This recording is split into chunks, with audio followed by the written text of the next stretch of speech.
Hey guys, got another training game here. My opponent is a new chess.com friend, nhu112.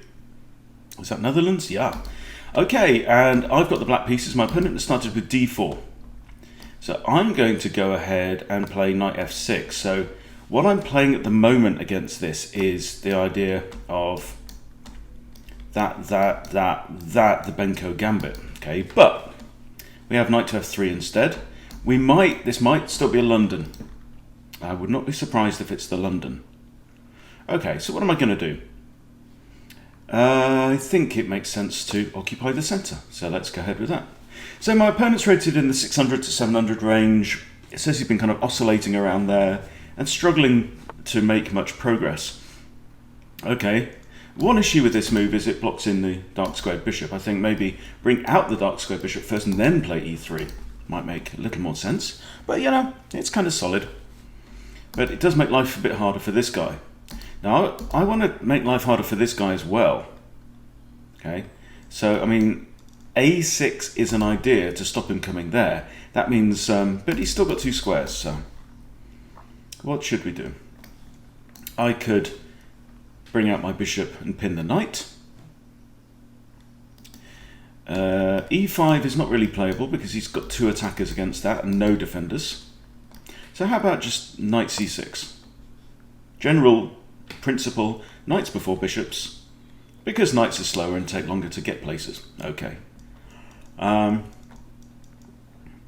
Okay, so we are getting a kind of a London setup, but without this. So this is actually the Colle system, which is pretty good. And if you are a London player and you think like life is maybe getting a bit stale, you might want to check out the Colle. So you don't bring out this bishop, you kind of save that bishop for later. Because in the London, that dark square bishop very often finds itself getting swapped off. Alright, so what have we got?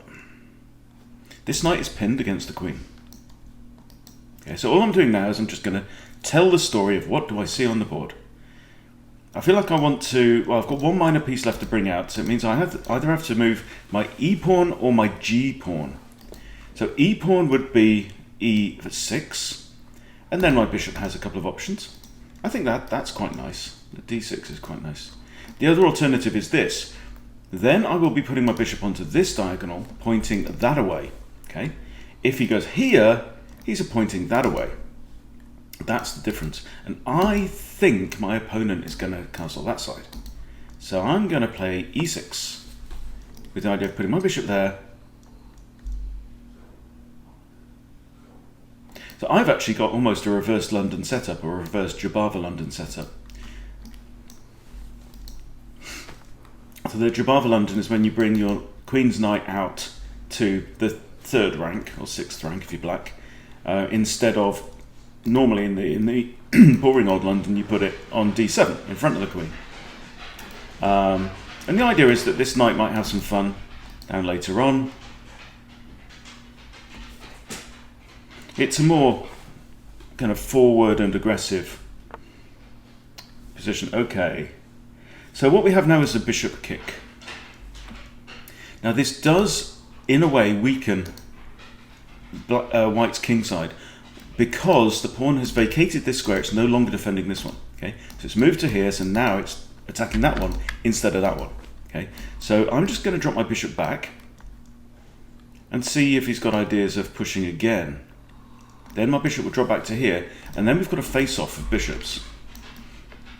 Then we will have some tension between the bishops.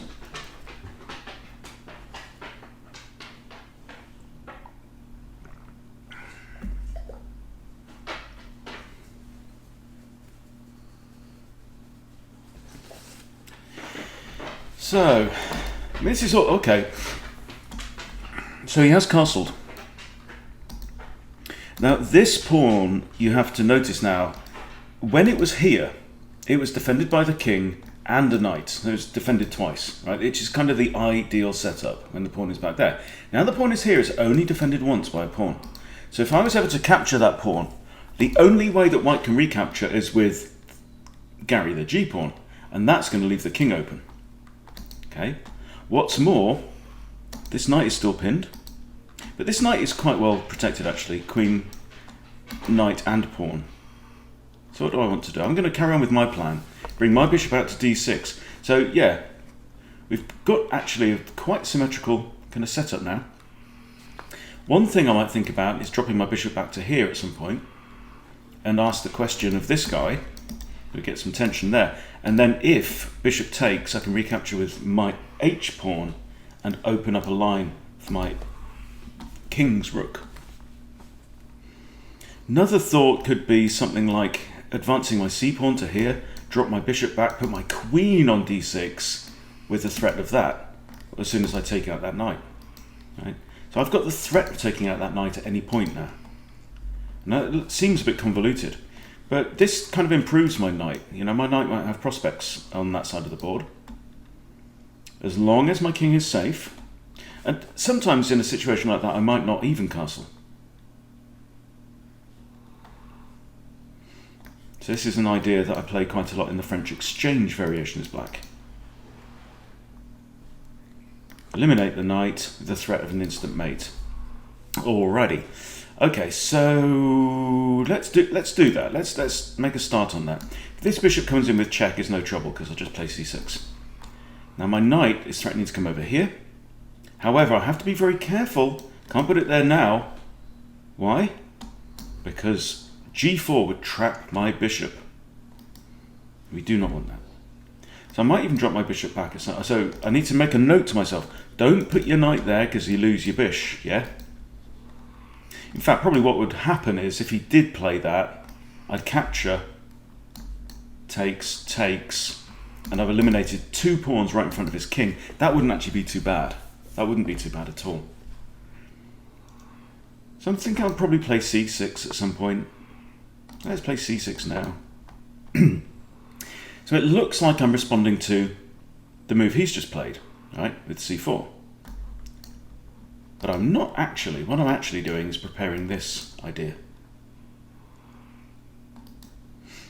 I like the way my opponent's playing so far. I think he's playing a very solid game. If this pawn pushes, I might drop my bishop all the way back down to here and put my queen on there, because this square would then be, controlled.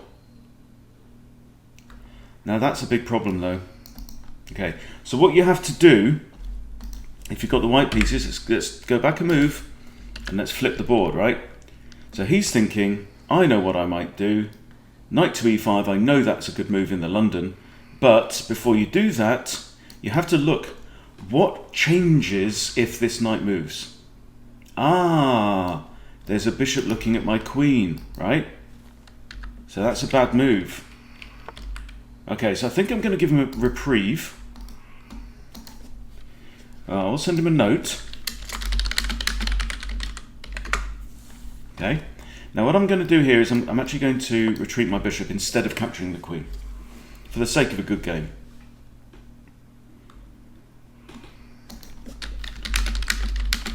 I let you off, right?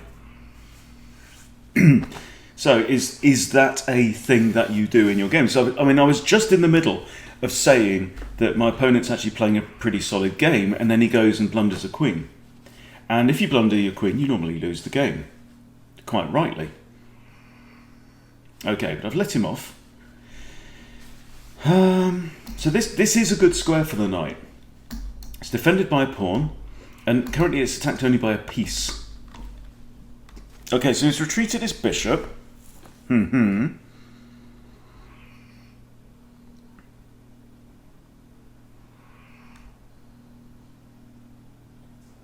Because his bishop was kind of under attack, although it was defended by the knight. So, plans within plans. So now we are in almost the middle game. My opponent is not finished development. He's got a problem bishop here, and that stems back to his third move, which was e3. Okay, so e3 is blocking the bishop, and the b pawn has never moved. So this bishop is stuck there, sitting on his hands. Okay, so I'm inclined now. I don't. Right, if I put my bishop there and then my queen there, he's got that move. and then my queen's looking stupid? Or do I take out the knight, double his pawns on the e-file? I don't know. I like this bishop. Okay, I'm going to do it. I'm going to... how do I get my queen to here? I want to get rid of that knight, really, don't I? That's my problem. If here, knight takes, I've got bishop takes. That's okay.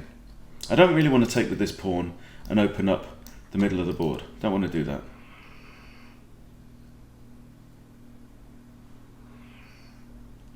Now this is alright. That might be alright.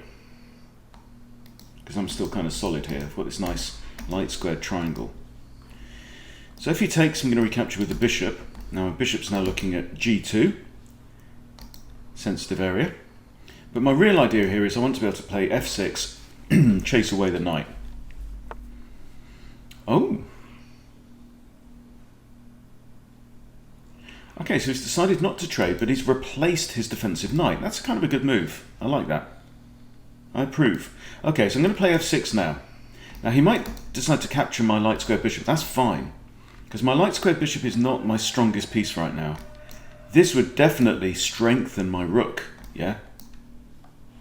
Particularly if I could get a major piece, queen or a rook, onto the g-file, this pawn then definitely becomes a target. So right now I'm working in possibilities, right? I don't have a specific plan. I've got lots of half-baked plans that I'm toying with, but really what we're doing is we're jostling for control and for potential attacking opportunities. So I'm happy if he wants to take that. I've got two options actually. I could recapture with my knight, or I could recapture with my h-pawn. Now if he takes and I recapture with my knight might find its way there, but it'll just get taken if it does, right? But I like the idea of starting to advance these pawns up the board. Right? I want to attack this position. As I said in lots of other videos, these pawns here, because they are not in the defense of my king, they are expendable. They are cannon fodder. Right? I can throw these up the board. These pawns, however, are extremely valuable. Right? So I want to trade off my worthless pawns. In fact, if I could grab these pawns right now and throw them on the floor, I would do that, because it just opens stuff up for me, right? Now look, the knight's retreated. It's run away.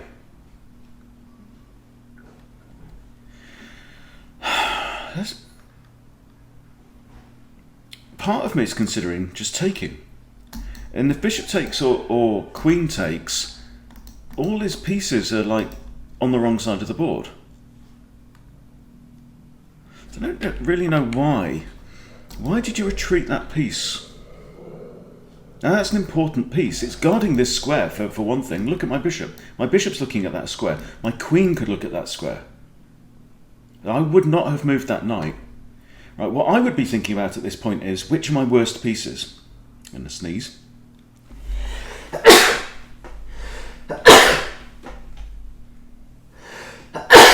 Excuse me. Right, which are my worst pieces? Well, that bishop is really bad. That bishop isn't great. That knight is probably, white's most important piece right now, and it's doing a good job. I don't think retreating it is the idea. I'm going to capture the knight. Just for a giggle, and we'll see. I might even lift my queen, then castle, to activate this rook, right? Right now this rook has played no part in the game and isn't about to. So I need to get him into the action, and the action is over here. If you're a rook, that's where you want to be. You want to be opposite your opponent's king. That's like a rook's job, yeah? So I'm thinking, it's a bit convoluted, but the threat of this, you see. So I can't play bishop here, queen there, because pawn. Oh, actually, I can. I can do that now. Because bishop's there, right? Now, then if he pushes the pawn, then that's an annoyance. Okay, so I'm going to go for the slow method, which is a little bit more reliable. But I think my opponent is behind on time, right? Now he's activated his dark squared bishop with that move, and that's pretty good. So his bishop can now come in to some unpleasant. I mean, that could actually be a bit of a pain. Could be a pain, that one. So we might have to change plans, and that's what you do in chess, right? It's an arm wrestle. Okay, pawn move too slow, and it blocks in his queen. Not sure.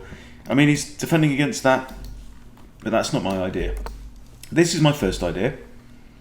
Then I might even drop my bishop back to here, queen to there, with the threat of boom.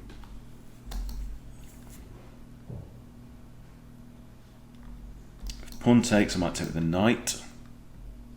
Centralise my knight. Knights like to be in the middle of the board. So I'm definitely feeling the distinct lack of a plan here. Right, queen's looking at this pawn, but it is defended by him. Okay, so now drop the bishop back to there. Now what my opponent needs to be saying to himself is, why did he play that move? Right, this guy's 850 points higher rated than me. Why did he play that? Well, I played the bishop back to there. As even if he does this on his next move, I can put my queen here with the threat of queen there and checkmate. Now I can put my queen here with the threat of checkmate.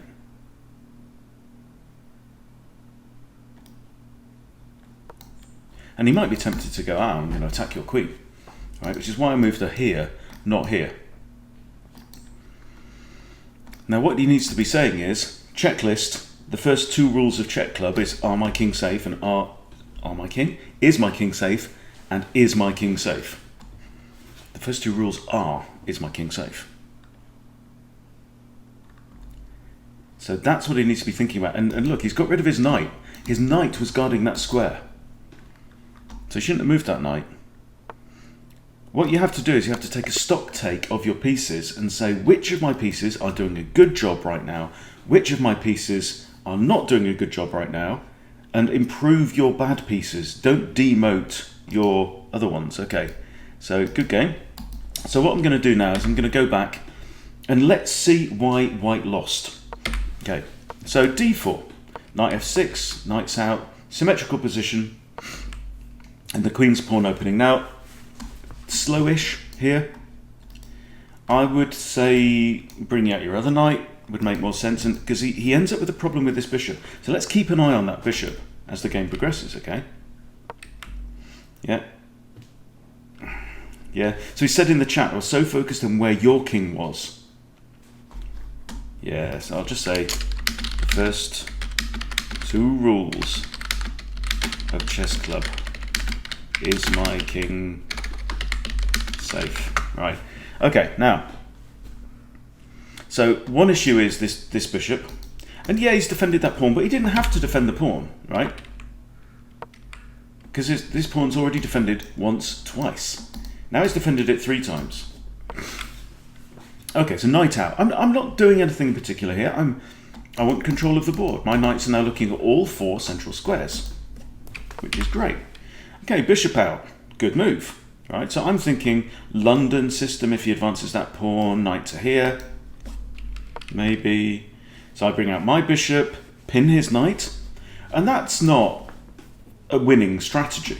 You know, that is just an annoyance for white. It means that there's something he can't do, which is move that knight.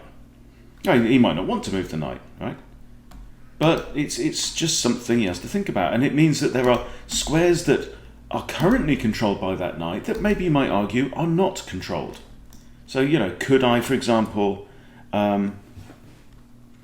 push a pawn up and, you know, maybe threaten this, okay, for example. So there's just possibilities, okay. Now he develops this other knight defending this one, okay, good show, that's fine. Now I push e6, and I've pushed e6 after I've developed my light squared bishop, okay, and now both my bishops are free to join the fun. Okay, so now he kicks the bishop, okay. Sometimes it makes a lot of sense to kick a bishop away from that kind of square. Here, I don't think it was quite necessary. I mean, he's not committed to castling yet, so he's still got perfectly good option of castling long, right? So if I take his knight, he captures with the queen. And then I've just eliminated a good developed piece and lost the bishop pair, and he's developed his queen. If you think about it, so from here, let's say he just plays any other move, I take, queen takes. And now he's got 1, 2, 3 pieces developed, and I've only got 2 because my bishop is gone. Okay. So now e6 to develop, kicks the bishop, simply retreat, maintaining the pin. And I'm kind of tempting him into playing a double kick and chasing my bishop. He decides against that, but instead he castles kingside, right? After he's weakened this. And you remember I said when we were playing live, that is a weakness, okay? Now, so a couple of things. He's undefended that square, but more than that, there's now a route, through to here. So I would keep the pawn there, in general, unless there's a jolly good reason not to do it. And there wasn't a jolly good reason. I think it was a half a reason, and that's not enough to use a precious move. This is move, 6 from white. Very important, these early moves, right? Now I'm starting to think about my plan. Let's develop my last minor piece. And remember, I said I had a couple of options. I could have fianchettoed it, but it's going to be pointing there. But as soon as the king goes this way, I know that my bishop needs to be around here, okay? On one of these squares, well, it's a dark square bishop, so, somewhere around here, where it's attacking the important area of the board, which is where the king is at. Okay, so now, a3, very quiet, right? What's he thinking? I'm not about attacking this. I'm not interested in that side of the board at all, right? So yeah, he's stopping my bishop or my knight from accessing the b4 square, but hey, so now round comes the knight, so that I can move this pawn, so that I can drop the bishop back, so that I can line up the queen in front of the bishop with a checkmate attack. Okay? Pawn comes in, unconcerned I am. Right, so c6 does a few things. As we said, defends this pawn another time. Okay? But more importantly, it frees up these 2 squares so that the bishop can retreat, so that the queen can go here, so that we've got a checkmating attack once this knight is eliminated. Okay? So you can see, I'm cooking. This isn't the slow cooker, this one. Now his knight comes in. Very interesting move. Also, a losing blunder if his opponent had picked up on the threat, but his opponent was not in the mood for capturing a queen. So, bishop retreats. Now we have some tension, but this bishop's defended only by the knight. So if he'd done something casual now, we could have had bishop takes knight. Okay, pawn. He'd have still got another piece if pawn recaptures. So he'd probably been all right. Okay, now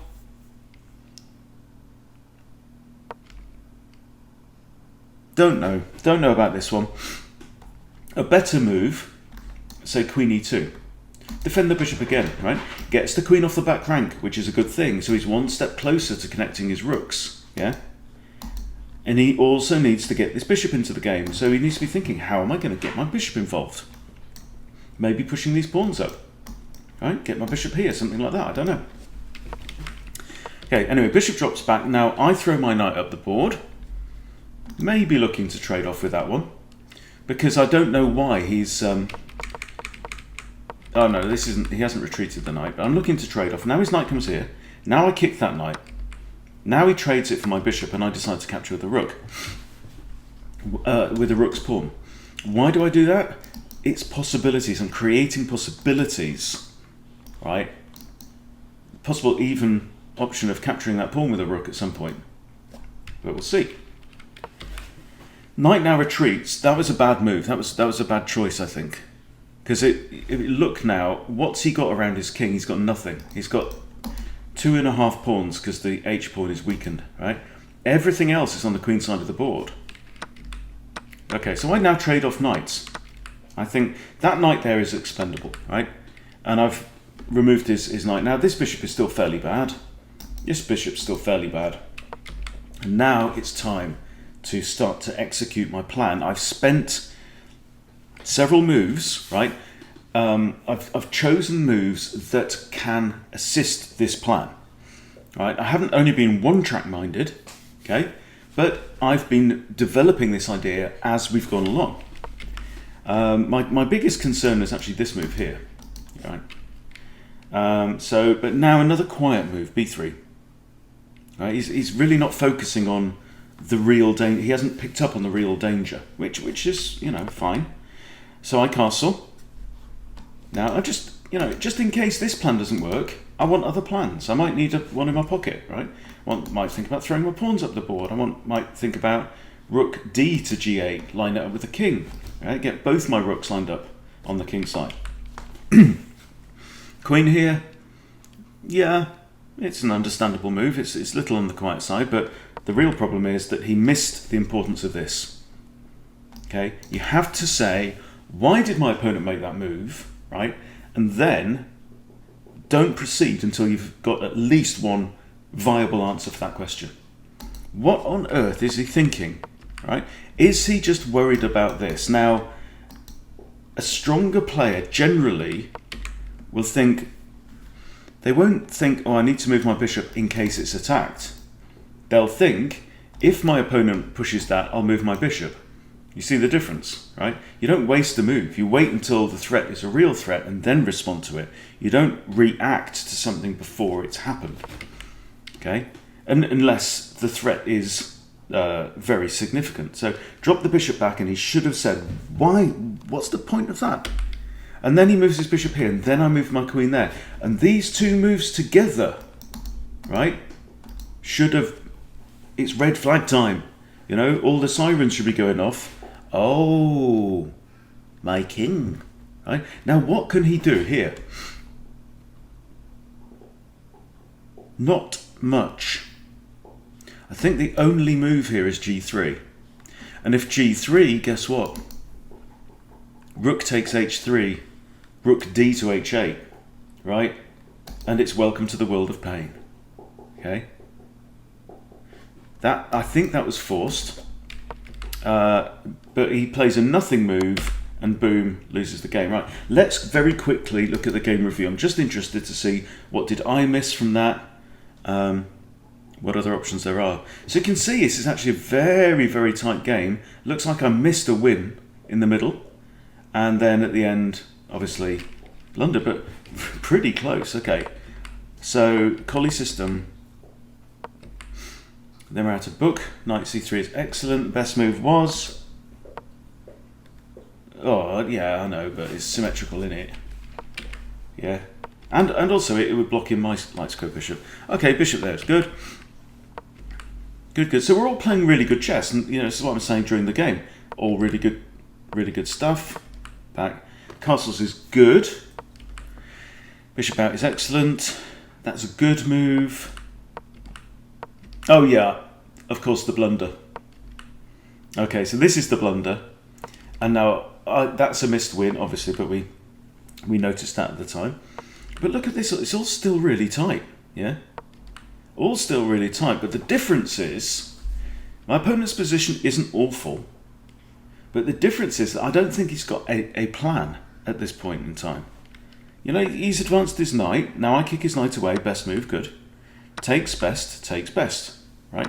You see here, I could have taken with a knight, but this move, capturing with a rook's pawn, opens up the file, and the computer likes it. Plus, I'm promoting Harry to Gary, and what this also means is that if these pawns push up the board, and we have an exchange, I could capture inwards again. So I'm getting, my pawns are moving towards the centre, and controlling the most important area of the board. Okay, now, knight retreats. It says it's a good move, not the best move. Now, what should he have played here? There you go. Developing his final piece. You've got to develop your pieces, right? So my opponent here has basically played his game with two pieces fewer than I played with, right? So check this out. So we go back. So that's what it played. I capture. Computer didn't like that too much. Computer says, okay, it's time to drop the bishop back and threaten mate. Okay, but we were building up to that. So in between, I capture, he recaptures with the bishop. Queen up there is excellent. That's good, all good. Castling, excellent. Queen there. Dropping the bishop back, excellent. You know, this is really good stuff. Let down only by a failure to identify, okay, a threat. So that's it. I mean, at this point, the computer has white better. Right? Yeah. Yes, there was a blunder in the middle game where he could have lost the queen, but the computer actually says that if Stockfish was playing this position, he'd quite fancy white. It's got white 0.9 here. Right? Now, what's the best move here? Okay, so it's saying to bring in the knight, which I can see. You know, I was trying a plan. I tried that, and now rook here is a blunder because it's mate in 1. Okay, there you go. Interesting game. Hope that's been useful for my opponent. Hope it's been useful for you. See you soon.